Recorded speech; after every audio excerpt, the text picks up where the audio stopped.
प्रेम से बोलिए गणेश भगवान की जय, माता संतोषी की जय। एक बुढ़िया थी, उसके 7 बेटे थे। 6 कमाने वाले थे, जबकि एक निकम्मा था। बुढ़िया 6 बेटों की रसोई बनाती थी और भोजन कराती थी, और उनसे जो झूठन बचती थी वह 7वें बेटे को देती थी। एक दिन वह पत्नी से बोला, देखो मेरी माँ को मुझ पर कितना प्रेम है। वह बोली, क्यों नहीं है, सबका झूठा जो तुमको खिलाती है। वह बोला, ऐसा नहीं हो सकता है, मैं जब तक अपनी आँखों से ना देख लूँ मैं मान नहीं सकता। बहू हंसकर बोली, देख लोगे तब तो मानोगे। कुछ दिन के बाद त्योहार आया। घर में 7 प्रकार के भोजन और चूरमे के लड्डू बने। वह जांचने के लिए सिर दुखने का बहाना करके पतला वस्त्र सिर पर ओढ़े रसोई घर में ही सो गया। वह कपड़े सिमे से सब कुछ देख रहा था। 6 भाई भोजन करने आए। उसने देखा माँ ने उनके लिए सुंदर आसन बिछाया, नाना प्रकार की रसोई परोसी और आग्रह करके उनको जमाया। वह देखता रहा। 6 भोजन करके उठे, तब माँ ने उनकी झूठी थालियों में से लड्डुओं के टुकड़े उठाकर एक लड्डू बनाया। झूठन साफ करके बुढ़िया माँ ने उसे पुकारा, बेटा 6 भाई भोजन कर गए हैं, अब तू भी बाकी है, उठकर तू भी भोजन कर ले। वह कहने लगा, माँ मुझे भोजन नहीं करना है, मैं अब परदेश जा रहा हूँ। माँ ने कहा, कल जाता हो तो आज चला जा। वह बोला, हाँ आज ही जा रहा हूँ। यह कहकर वह घर से निकल गया। चलते समय पत्नी की याद आ गई। वह गौशाला में कंडे थाप रही थी। वहां जाकर वह बोला, हम जावे परदेश आवे के कुछ काल, तुम रहियो संतोष से धर्म अपनो पाल।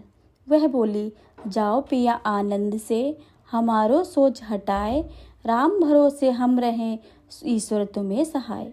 2 निशानी आपन देख धरू में धीर, सुत मत बिसरी हमारी, रखियो मन गंभीर।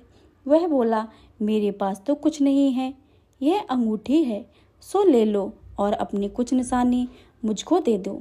वह बोली, मेरे पास क्या है, यह गोबर भरा हाथ है। यह कहकर उसकी पीठ पर गोबर का हाथ थाप करके मार दिया। वह चल दिया। चलते चलते दूर देश पहुंचा। वह एक साहूकार की दुकान थी। वहां जाकर कहने लगा, भाई मुझे कुछ नौकरी दे दो। साहूकार को जरूरत थी। बोला कि रह जा। लड़के ने पूछा, तनख्वाह क्या दोगे? साहूकार ने कहा, काम देखेंगे तब दाम मिलेगा। साहूकार की नौकरी मिली। वह सुबह 7 बजे से लेकर 10 बजे तक नौकरी बजाने लगा। कुछ दिनों में से सारा लेन देन, हिसाब किताब, ग्राहकों को माल बेचना, सारा काम करने लगा। साहूकार के 7-8 नौकर थे। वे सब चक्कर खाने लगे। यह तो बहुत होशियार बन गया। सेठ ने भी काम देखा और 3 महीने में ही उसे आधे मुनाफे का हिस्सेदार बना लिया, और जो कुछ वह बस में ही नामी सामी सेठ बन गया, और मालिक सारा कारोबार उस पर छोड़कर शहर से चला गया। पति की अनुपस्थिति में सास बहुत ही अत्याचार करने लगी। इधर इसकी पत्नी को सास ससुर दुख देने लगे।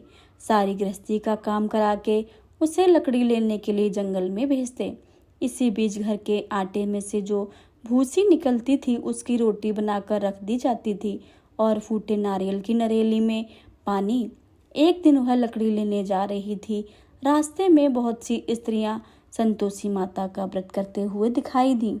वह वहां पर खड़ी होकर कथा सुनने लगी और पूछा, बहनों तुम किस देवता का व्रत कर रही हो और इसके करने से क्या फल मिलता है? यदि तुम मुझे बताओगी तो मैं आपका बहुत एहसान मानूंगी। तब उनमें से एक स्त्री बोली, सुनो, यह संतोषी माता का व्रत है। इसके करने से निर्धनता, दरिद्रता का नाश होता है, और जो कुछ मन में कामना हो वह संतोषी माता की कृपा से पूरी होती है।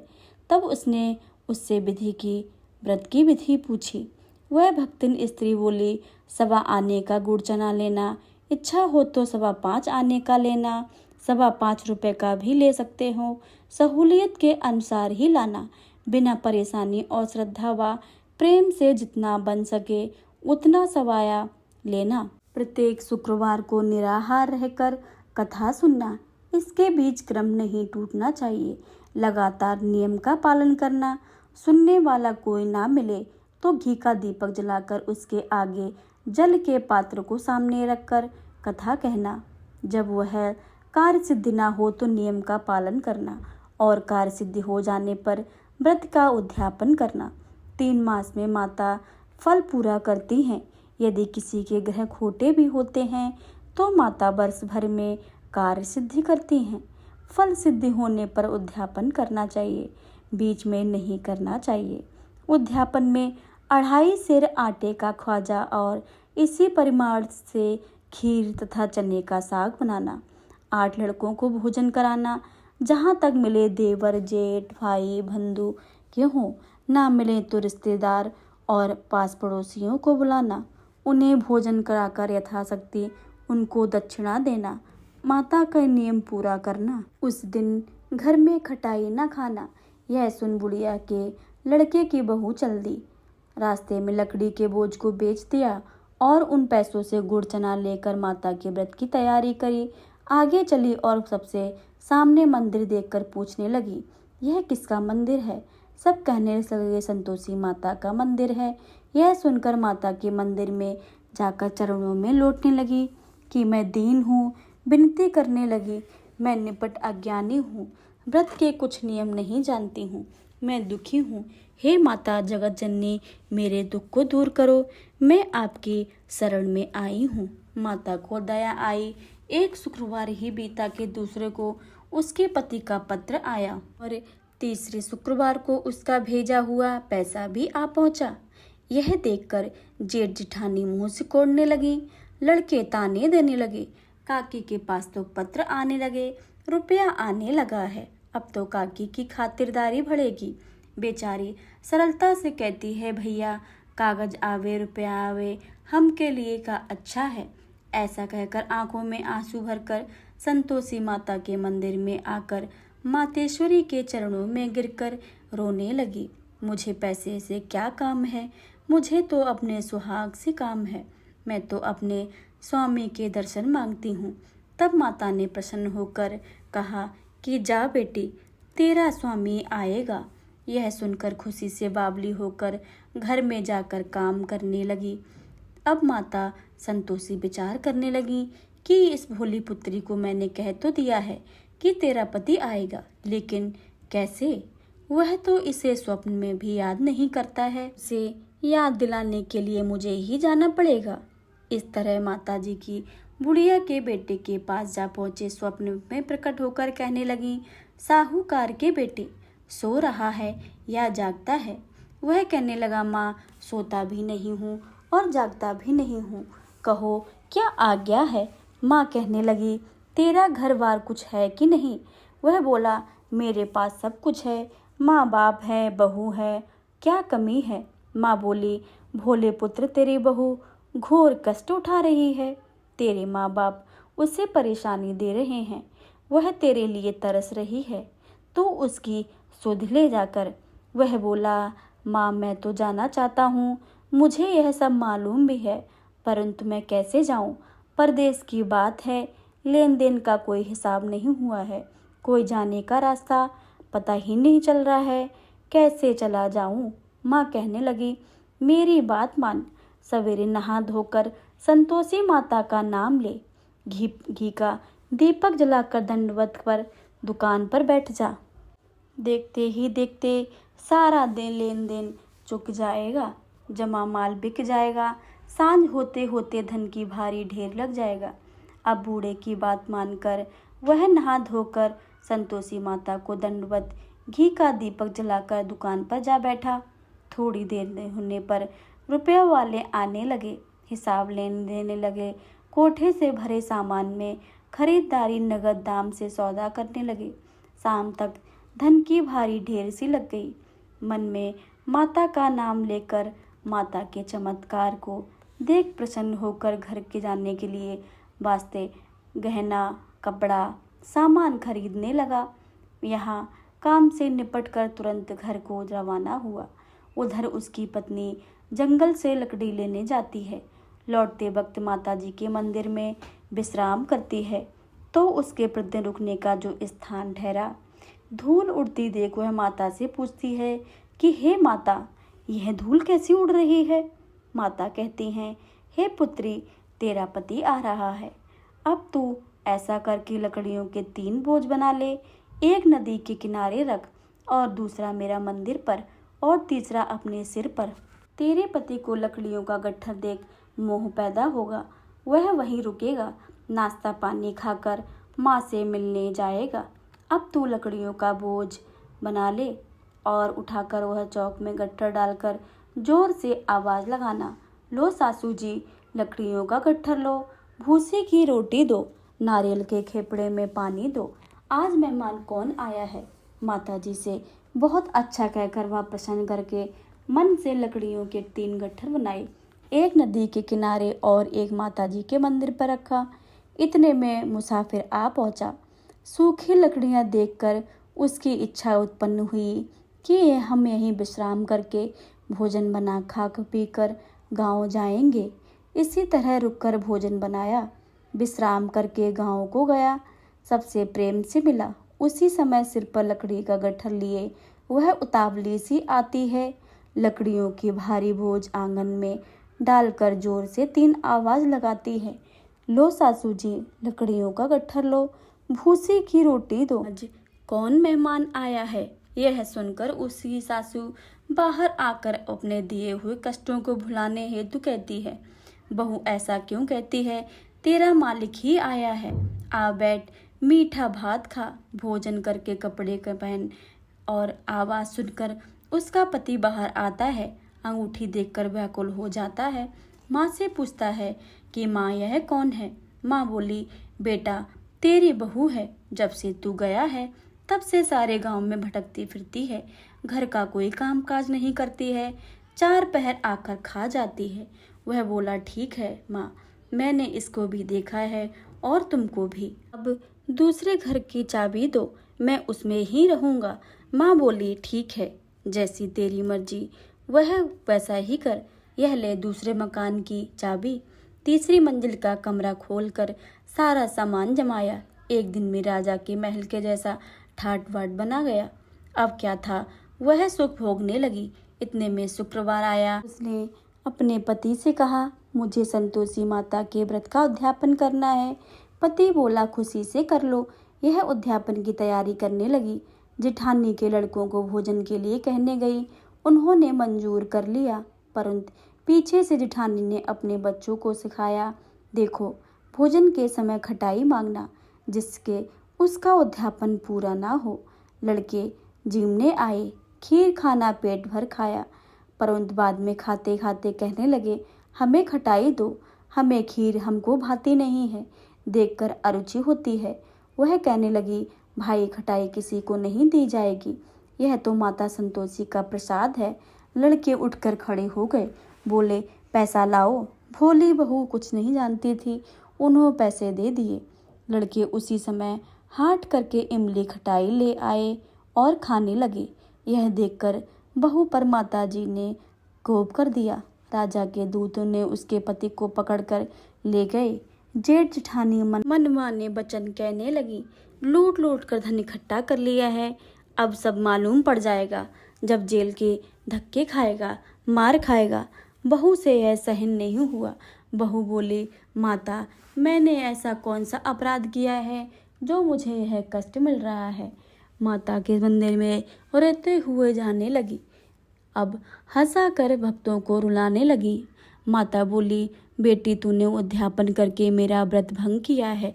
वह कहने लगी, माता मैंने कुछ अपराध किया है, मैंने तो भूल से लड़कों को पैसे दे दिए थे, मुझे क्षमा करो, मैं तुम्हारा उद्यापन फिर से करूँगी।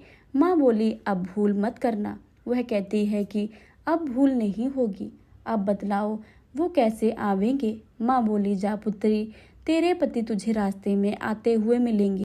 वह निकली और उसको राह में आते हुए उसका पति मिल गया। वह पूछी, कहाँ गए थे। वह कहने लगा, इतना धन जो कमाया था उसका टैक्स राजा ने मांगा था, वह भरने ही गया था। वह प्रसन्न होकर बोली, भला हुआ, अब घर को चलो। कुछ दिन के बाद फिर शुक्रवार आया और उसने माँ से बोला कि मुझे फिर उद्यापन करना है। पति ने कहा, करो। फिर बहू जेठ के लड़कों को भोजन को कहने गई। जेठानी ने एक दो बातें सुनाई और सब लड़कों को सिखाने लगी, तुम सब लोग पहले की जैसे खटाई मांगना। लड़के भोजन से पहले करने लगे, हमें खीर नहीं खानी, हमारा जी बिगड़ता है, कुछ खटाई खाने को दो। वह बोली, खटाई किसी को नहीं मिलेगी, आना है तो आओ। वह ब्राह्मण के लड़के को लाकर भोजन कराने लगी।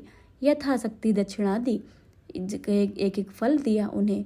संतोषी माता प्रसन्न हुई। माता की कृपा से होते ही 90 मास में उसका चंद्रमा के समान एक पुत्र की प्राप्ति हुई। पुत्र को पाकर प्रतिदिन माता जी के मंदिर को जाने लगी। माँ ने सोचा, यह रोज रोज आती है, आज क्यों ना इसके घर चलूं। यह विचार करके माता ने भयानक रूप बनाया। गुड़ चने से सना मुख, ऊपर सूंड के समान होंठ, उस पर मक्खियां भिन भिना कर रही थीं। देहली पर पैर रखते ही उसकी सास चिल्लाई, देखो रे, कोई चुड़ैल डाकनी आ रही है, को इसे भगाओ, नहीं तो किसी को खा जाएगी। लड़के भगाने लगे, चिल्लाकर खिड़की बंद करने लगे। वह रोशनदान से देख रही थी। प्रसन्नता से पगली बनकर चिल्लाने लगी, आज मेरी माताजी मेरे घर आई हैं। वह बच्चों को दूध पीने से हटाती है। इतने में सास को क्रोध फट जाता है और वह बोलती है, क्यों, बच्चों को क्या पटक रही है। इतने में माँ के प्रताप से लड़के ही लड़के नजर आने लगे। वह बोली, माँ, मैं जिसका व्रत करती हूँ यह संतोषी माता ही हैं। सबने माता जी के चरण पकड़ लिए और विनती कर कर कहने लगे कि हे माता, हम मूर्ख हैं, अज्ञानी हैं, तुम्हारे व्रत की विधि हम नहीं जानते हैं। व्रत भंग करके हमने बहुत ही बड़ा अपराध किया है। जगमाता, आप हमारा अपराध क्षमा करो। इस प्रकार माता प्रसन्न हुई। बहू को प्रसन्न होकर जैसा फल दिया है वैसा माता रानी सबको देना। जो पढ़े उसकी सभी मनोरथ सिद्ध करना। प्रेम से बोलिए, संतोषी माता की जय। यह थी संतोषी माता की व्रत कथा। अब आप सभी सुनेंगे संतोषी माता की आरती। जय संतोषी माता मैया, जय संतोषी माता, अपने सेवक जन की सुख संपत्ति दाता। ओम जय संतोषी माता, सुंदर चीर सुनहरी माँ धारण कीनो, हीरा पन्ना दम के तन सिंगार लीनो। ओम जय संतोषी माता, गेरू लाल छटा छवि बदन कमल सोहे, मंद हसत करुणामयी त्रिभुवन जन मोहे। ओम जय संतोषी माता, स्वर्ण सिंहासन बैठी चवर ढुरे प्यारे, धूप दीप मधुमेवा भोज धरे न्यारे। ओम जय संतोषी माता, गुड़ और चना परम प्रिय ताम संतोष कीनो, संतोषी कहलाई भक्तन वैभव दियो। ओम जय संतोषी माता, शुक्रवार पिय मानत आज दिवस सोही, भक्त मंडली छाई कथा सुनत मोही। ओम जय संतोषी माता, मंदिर जगमग ज्योति मंगल ध्वनि छाई, विनय करे हम सेवक चरणन सिर नाई। ओम जय संतोषी माता, भक्ति भाव पूजा कर अंगीकृत कीजे, जो मन बसे हमारे इच्छित फल दीजे। ओम जय संतोषी माता, दुखी दारिद्र्य रोगी संकट मुक्त किए, बहु धन्य धान्य भरे घर सुख सौभाग्य दीजे। ओम जय संतोषी माता, ध्यान धरे जो तेरा वांछित फल पायो, पूजा कथा श्रवण करे घर आनंद आयो। ओम जय संतोषी माता। चरण गहे की लज्जा रखियो जगदम्बे, संकट तू ही निवारे दयामयी अम्बे। ओम जय संतोषी माता। संतोषी माता की आरती जो कोई जन गावे, रिद्धि सिद्धि सुख संपत्ति जी भर के पावे। ओम जय संतोषी माता।